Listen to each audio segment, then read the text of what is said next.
everybody.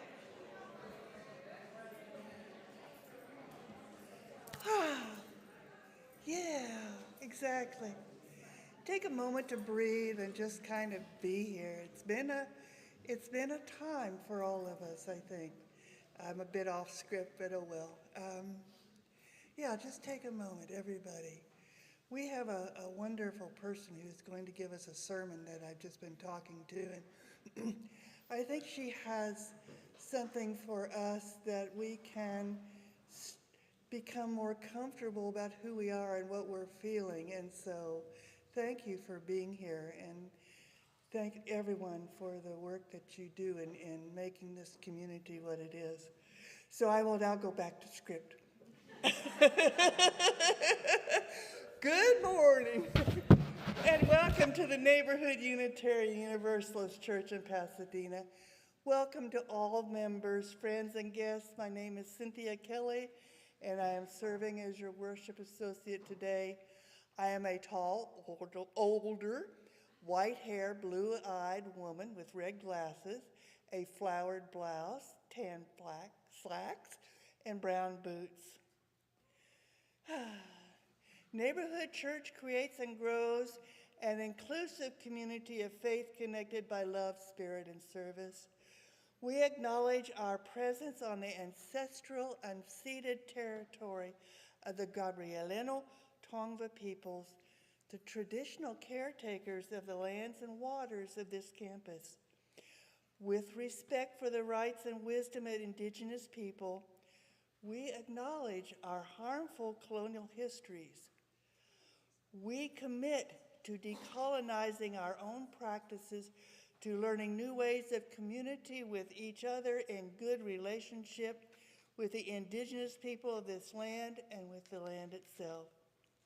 Today's service is led by Rulie Weller-Passman, with music by Dr. Zenaida Robles, and accompanying Ms. Wells Lang and the Neighborhood Chorus.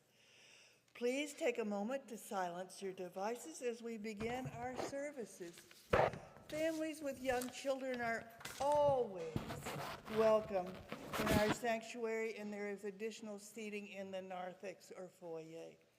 So I have announcements, two brief announcements. One, General Assembly is the annual meeting of the Unitarian Universalist Association, where participants gather to worship, witness, learn, connect, and make policy decisions for the association through a democratic process.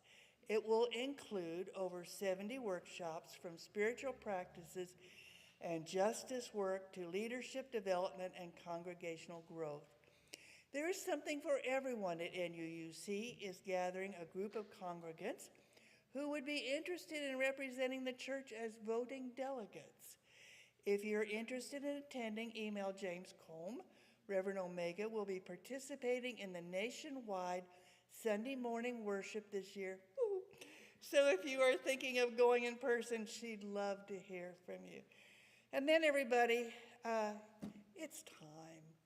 The Pledge Committee is winding down, and our current numbers are $438,130 from 162 pledge units. We are still working hard towards reaching our goal of $575,000.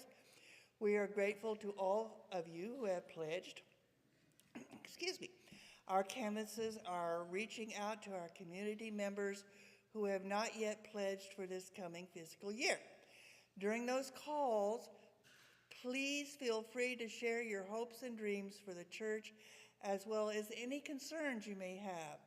We are making plans for next year, and your input is important to us to plan more effective and responsive pledge drive. All right. Yeah, it's money time.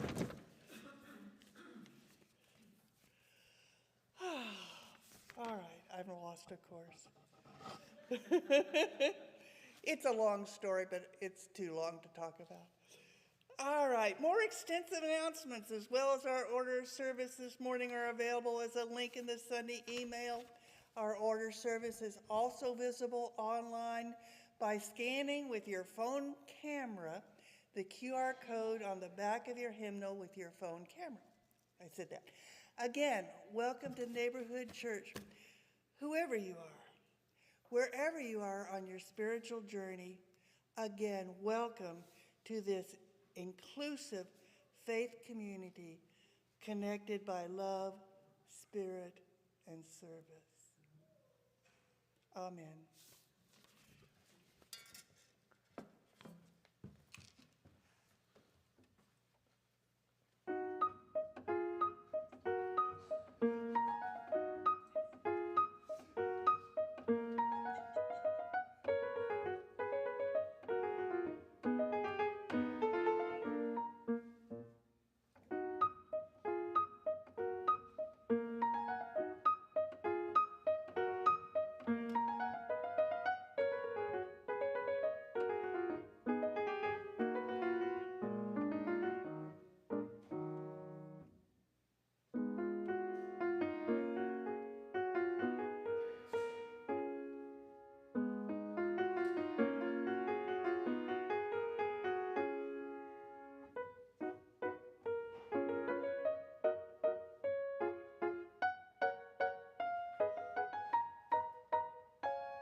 Good morning.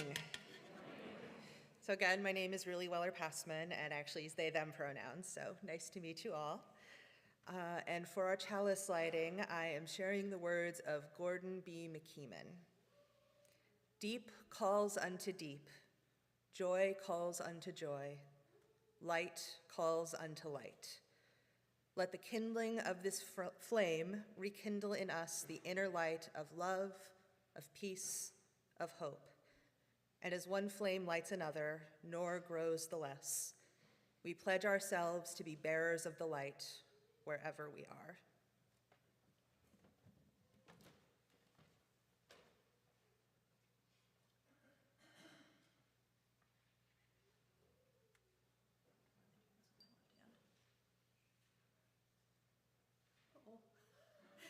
That's a promising sign, isn't it?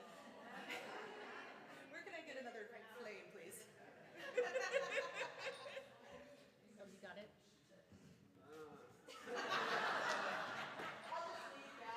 Here.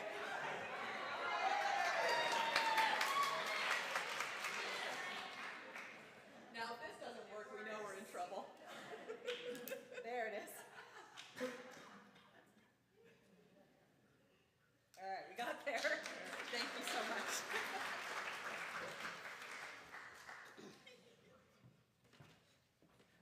We're going to take that as not an omen. All right. To center our arrival, I'd like to lead us in a brief loving kindness meditation. You may have heard of similar versions of this, but if you'd like, you may close your eyes or you can keep them open. I like to put my hand over my heart. First, take a long, slow breath in. Let it out as a sigh. Once more, slow, deep breath in. Let it out as a sigh. And repeat these words after me, aloud or to yourself. May I be loved. May I be happy. May I be strong. May I use my gifts to make the world better. May I be free from suffering. Now call to mind someone in your life who is struggling. Hold this person in your mind. Try to send your words to them as we repeat the prayer. May you be loved. May you be happy. May you be strong. May you use your gifts to make the world better. May you be free from suffering. Take one more slow, deep breath in. Let it out as a sigh. And open your eyes.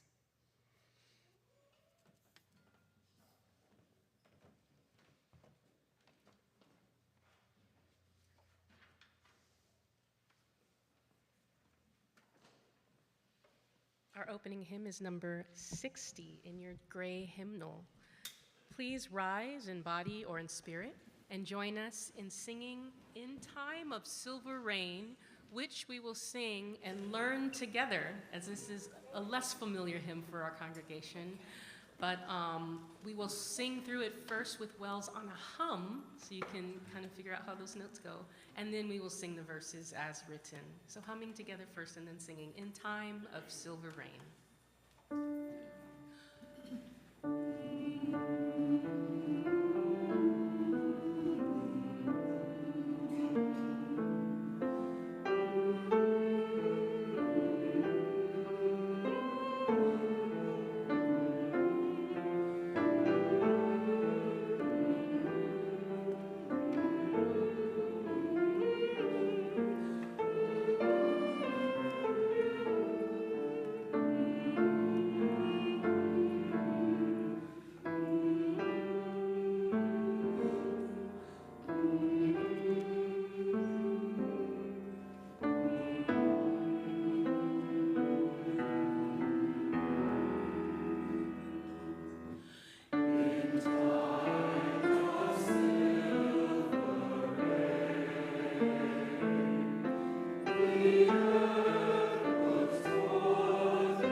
Hi, we're the Villeneuves. I'm Anna.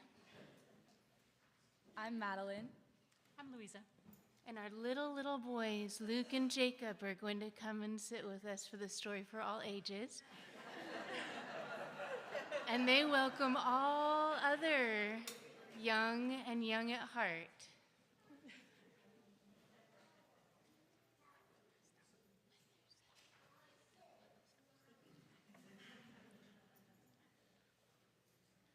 This story is called The Heart and the Bottle by Oliver Jeffers.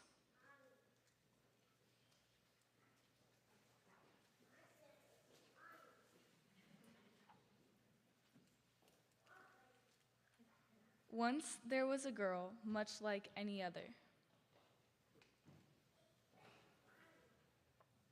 Do you think that's her dad or her granddad? I don't know.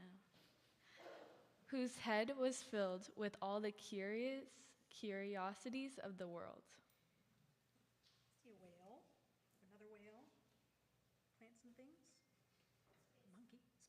Maybe space. Space monkey, there you go. With thoughts of the stars, with wonders at the sea, she took delight in finding new things. Is somebody flying the kite with her? Drawing and dancing? Until the day she found an empty chair. Who do you think's supposed to sit in the empty chair? Anybody? Do you remember who was in it before? Maybe the father? Feeling unsure, the girl thought the best thing was to put her heart in a safe place, just for the time being. So she put it in a bottle and hung it around her neck, and that seemed to fix things at first. Why do you think she wanted to put her heart in the bottle? Do you know? Anybody have any ideas? I think she's sad. Maybe somebody, I think somebody did die. We go back. The chair's empty. So let's see how she deals with it. Although in truth nothing was the same, she forgot about the stars and stopped taking notice of the sea. She was no longer filled with all the curiosities of the world and didn't take much notice of anything, other than how heavy and awkward the bottle had become. But at least her heart was safe.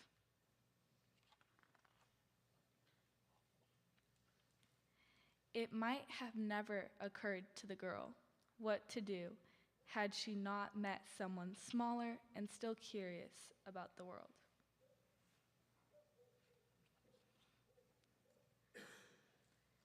There was once a time when the girl would have known how to answer her, but not now, not without her heart.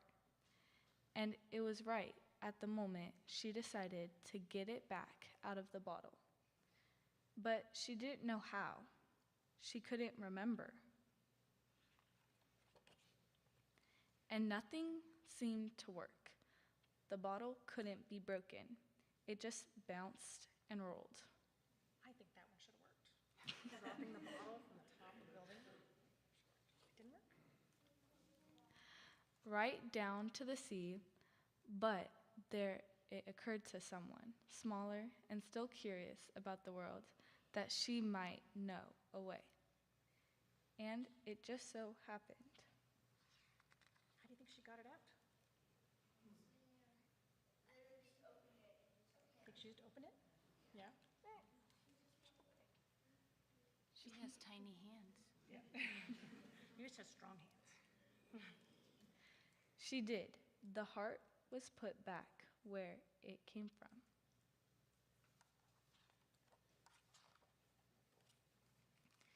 And the chair wasn't so empty anymore.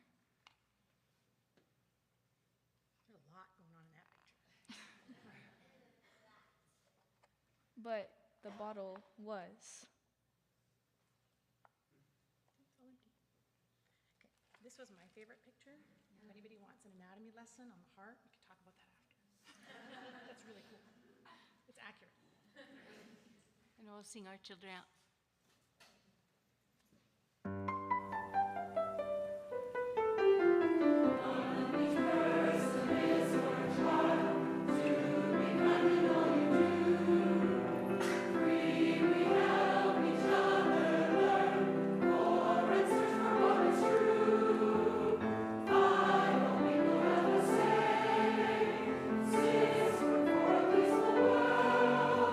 Seven, the live of life so well.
Each Sunday,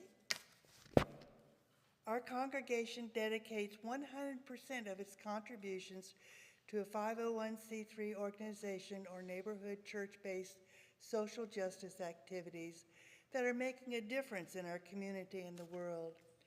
Each selected guest organization aligns with our community's missions and values and is nominated by the church members who are longtime volunteers and supporters of these changes. You can donate in one of two ways. You can use your cell phone to donate by texting the number on the screen. We have screens. Or if you prefer to donate in person, put your donation in one of the designated boxes during the music or after the service. There is a donation box here at the end and then out in the narthex. You may rise during music to put your donation in the box if you wish. Please extend help to those in your neighborhood who may need assistance reaching the donation box. If you wish to make a payment towards your pledge or contribute to church operations, make a note in the subject line or use an envelope available in the donation box. This week, our gifts are in support of the Lucas Foundation, the Team Lucas Foundation, which I have lost. As you can tell, everybody, I am not at my best, but I am here. So if you will give me a second to find this, oh Lordy. So anybody who says that getting old is not a big deal, sometimes it just sucks. All right, let me see, dear Cynthia Jane Kelly.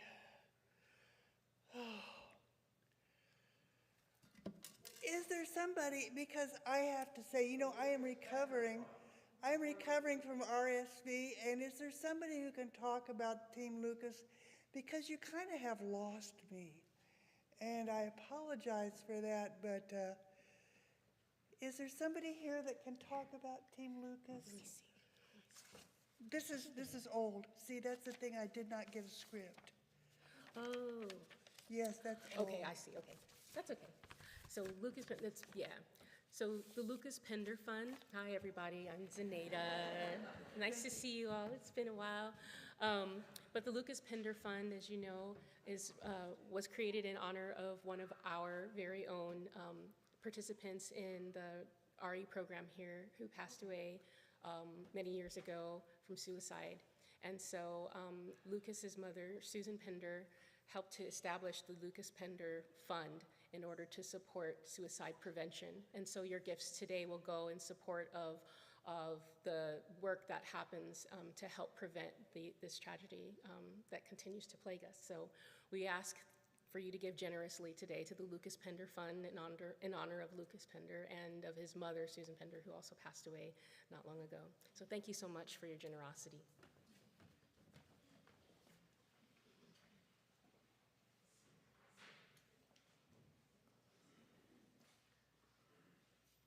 This anthem, Psalm 150, it's Laudate Dominum, which translates, praise the Creator, all you nations. Praise the Creator, all you peoples.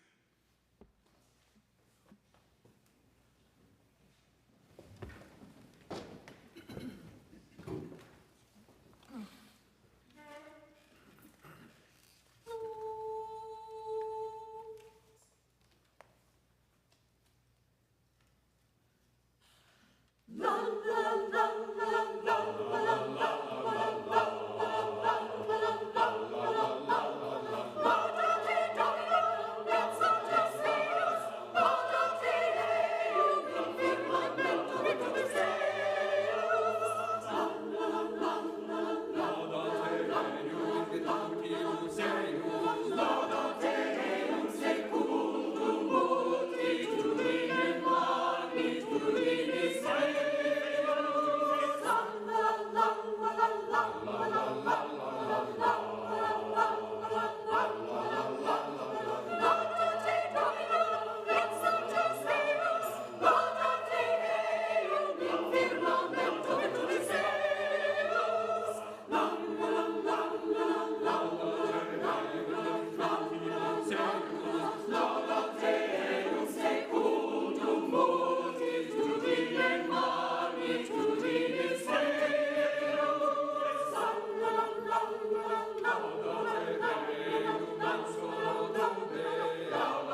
Our reading is from someone who I sort of consider the patron saint of UU readings, Mary Oliver. It's called Don't Hesitate. If you suddenly and unexpectedly feel joy, don't hesitate. Give into it. There are plenty of lives and whole towns destroyed or about to be. We are not wise and not very often kind, and much can never be redeemed. Still, life has some possibility left. Perhaps this is its way of fighting back, that sometimes something happens better than all the riches or power in the world. It could be anything, but very likely you notice it in the instant when love begins. Anyway, that's often the case. Anyway, whatever it is, don't be afraid of its plenty. Joy is not made to be a crumb.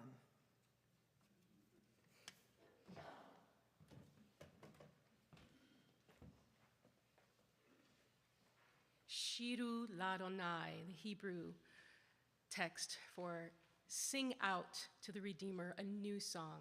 Sing to the eternal, all the earth.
That's a tough act to follow with the pipe organ. My goodness, thank you.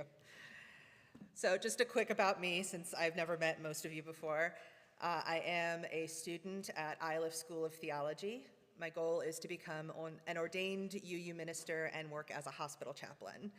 I am transgender, disabled, and neurodivergent. And I'd like to begin with a question. What flavor of guilt do you experience most often? If you grew up in a religious tradition, you might have a religious flavor of guilt. I have both Jews and Missouri Synod Lutherans in my family tree, so I'm familiar with both Jewish guilt and Lutheran guilt. But I know there's plenty of other examples. Those are just the two that I am the most close to. In fact, when I was doing research for this sermon, I came across several think pieces about how all religions, supposedly, run on the guilty consciences of their followers. I disagree with this as a generalization, but it is telling that many authors believe it all the same. Religion, of course, isn't the only category that can foster guilt.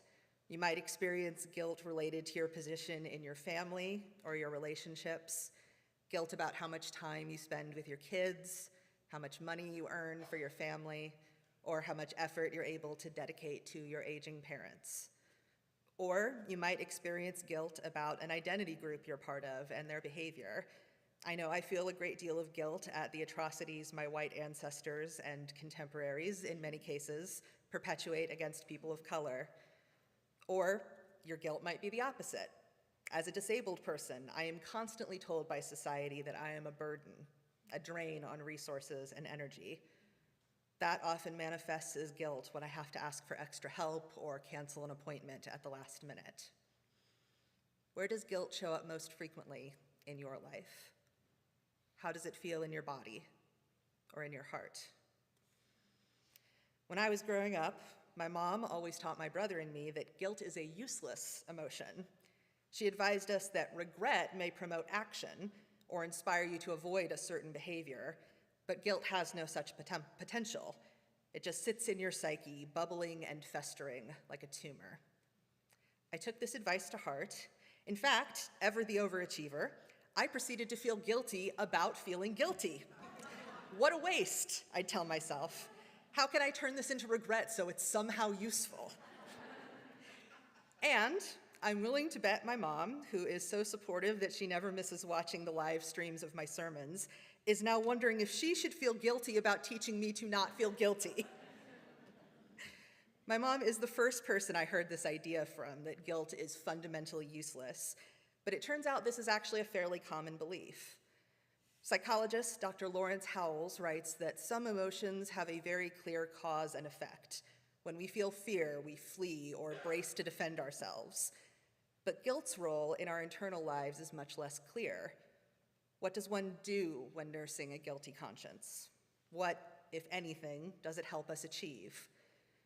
Dr. Howells argues that guilt is linked to our sense of morality.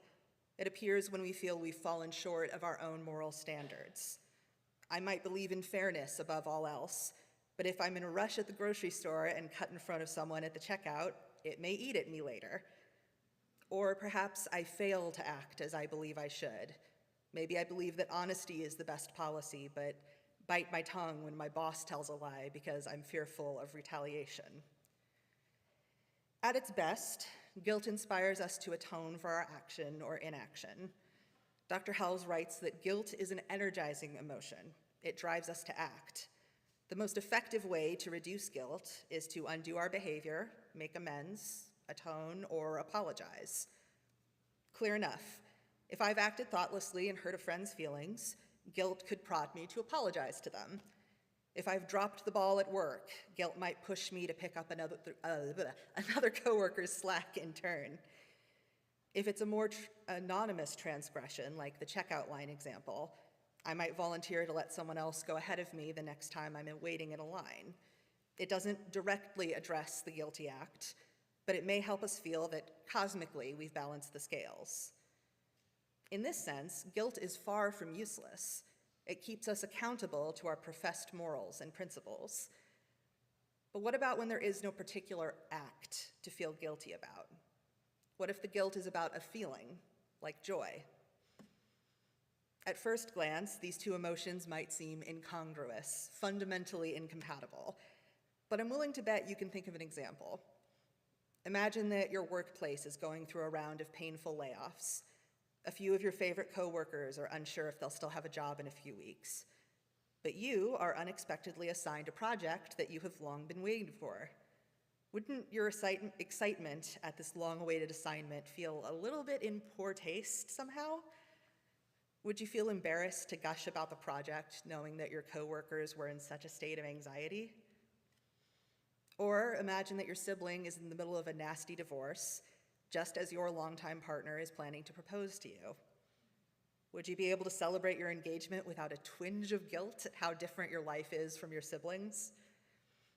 What about experiencing a devastating loss of your oldest friend, only to find out that you're finally pregnant after years of attempts?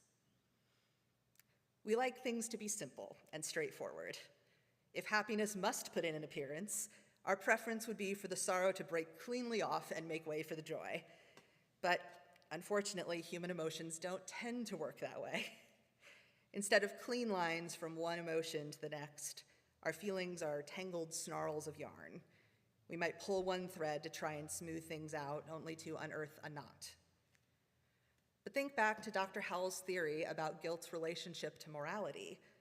That makes plenty of sense when the guilt springs from an action we took or failed to take.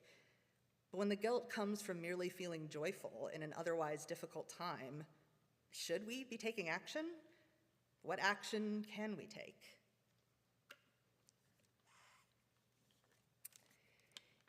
In 2017, my incredible dad died of cancer. My family is in Indiana, and at the time I was living in Georgia. Due to a mess of factors that I won't bore you with, I wasn't able to make it back to Indiana until the day after my dad died. At first, all I could feel was numb grief. Anyone who's lost a loved one is probably familiar with this feeling, that surreal sense of this can't be happening, interspersed with stabs of intense sorrow. Soon enough, though, the numbness was replaced with anxiety and, you guessed it, guilt. My thoughts were clogged with shoulds. I should have been at my dad's bedside as he faded. I should be able to comfort my mom and my brother better. I couldn't even begin to sit with my own grief because I was so overwhelmed with guilt, this suffocating sense that I was somehow failing to measure up at this crucial moment for my family.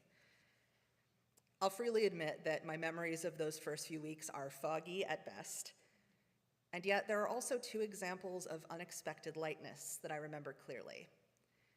First, most mornings I went out by myself to sit in a coffee shop and be alone for a few minutes. On the drive there, I would blast music in the car and sing at the top of my lungs, which was more cathartic than I know how to express, even if some of the music I was belting was from the latest Disney movie. Talk about incongruous.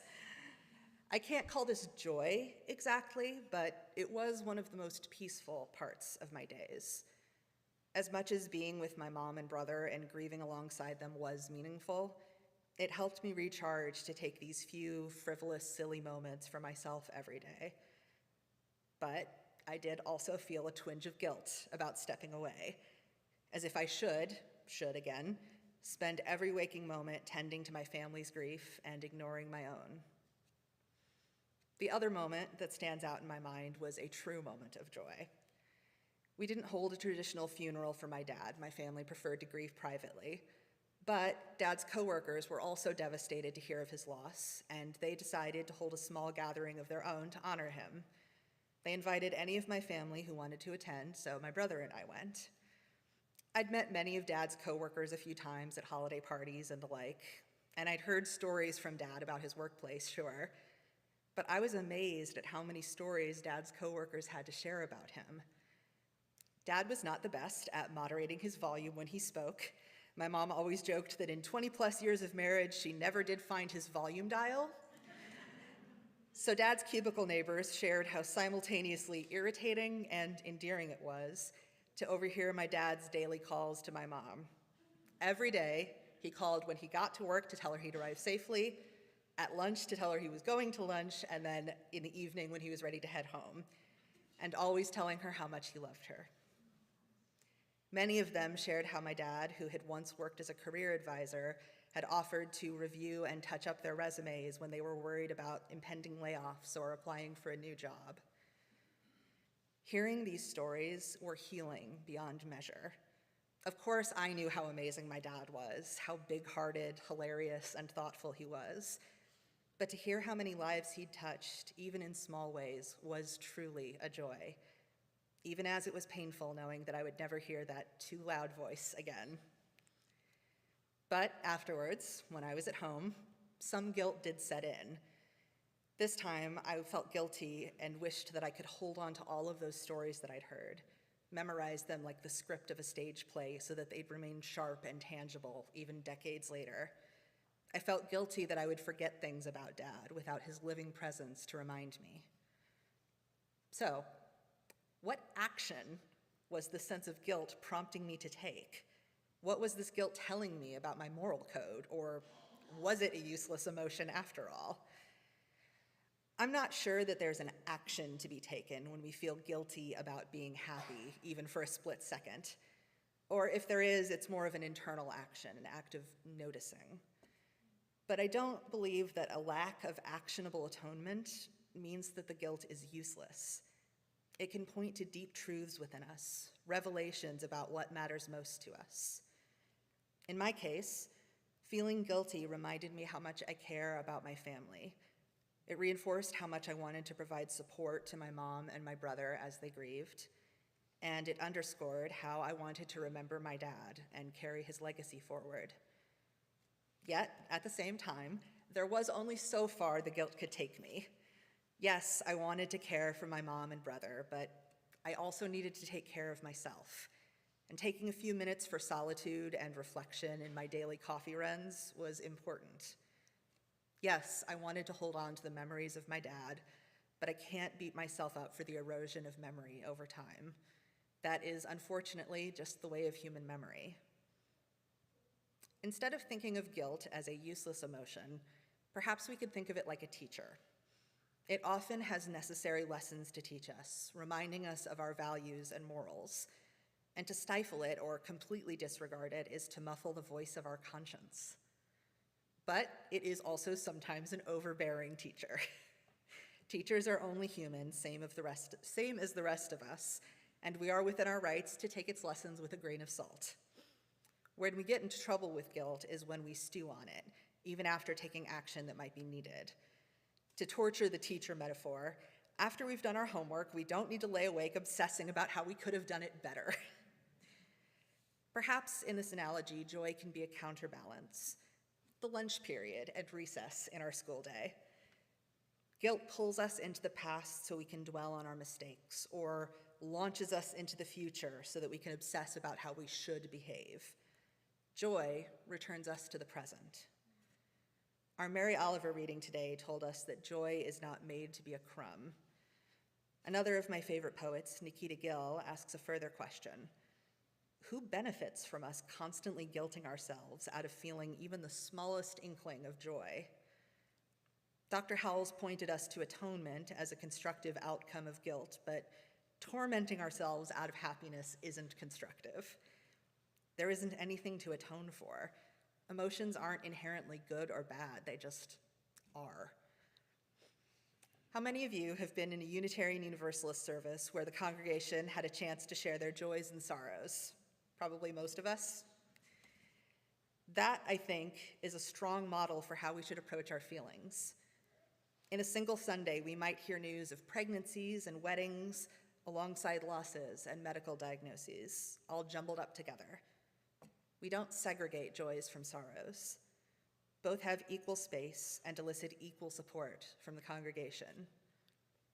Without guilt, we might seek pleasure at the expense of those around us.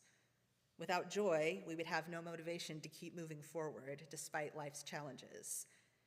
Guilt makes us grow, but joy helps us appreciate the smallest moment of peace or laughter. It is the press of a loved one's embrace as you weep. It is the sound of your favorite song playing at top volume as you drive to a difficult meeting. And no, it does not overwrite the guilt, but nor does the guilt overwrite the sorrow or joy. If we let these feelings intermingle, Let our guilt remind us of what we value, and let our joy call us back to the present. We will find the strength to weather the ups and downs. May we all uphold what matters to us. May we grieve when we need to grieve. But as Mary Oliver says, may we not hesitate when joy, even a crumb of it, offers itself to us. May it be so.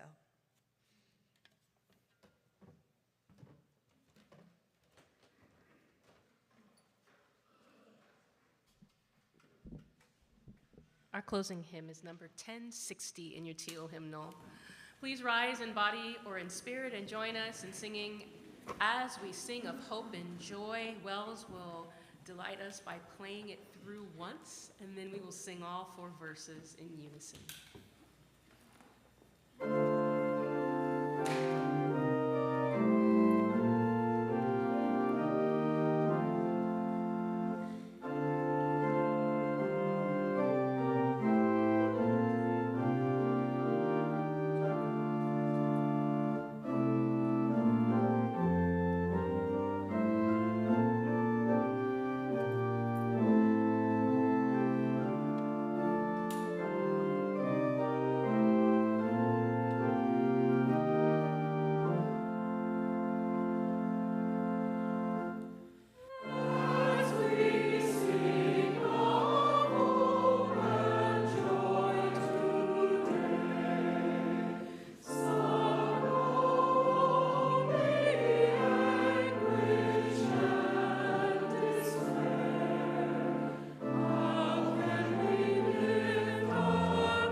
Our chalice extinguishing is by Craig Rowland. As we extinguish this chalice flame, may the warmth of its light remain within us, guiding our steps and our hearts. Let us carry forward the strength of this community, the courage to speak truth, and the hope that transformation is possible. In each breath we take, may we remember that the work of love, justice, and healing is ours to continue, both here and beyond these walls. Go in peace with the light of this gathering to illuminate your way. See if this goes better than lighting it.